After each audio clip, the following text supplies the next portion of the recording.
In Hold'em, an overpair to the board with pocket queens is a standard value c-bet. As you enter the PLO streets, however, that same instinct can get you into trouble. Let's take a look at two different ace-queen-queen combinations.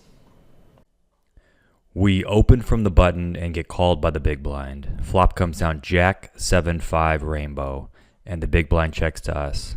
Lock your decision in here. Are you c-betting or are you checking? Checking is the play here. You can see a 0.34 EV loss mistake to bet this against the solver. So we check. We see a 10 of diamonds on the turn. Again, the big blind checks to us. Lock your decision in now. Are you betting or checking?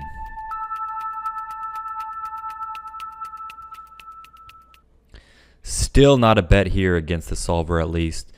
Small mistake here, 0.31 EV loss to bet this as the straight comes in on the turn. It checks through and we see a 3 of hearts on the river. Again, the big blind checks to us. What are you doing in this spot? Betting half pot, betting full pot, or check?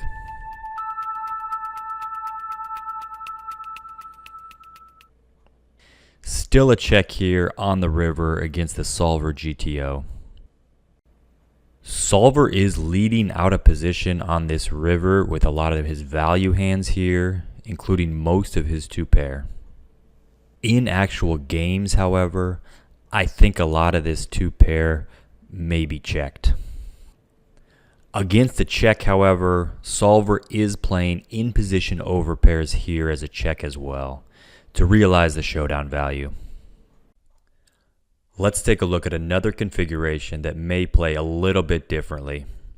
This time we 3-bet from the small blind against the button open with ace, queen, queen, deuce.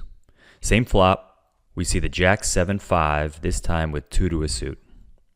Actions on us, locking your decision, c-bet 50% or check.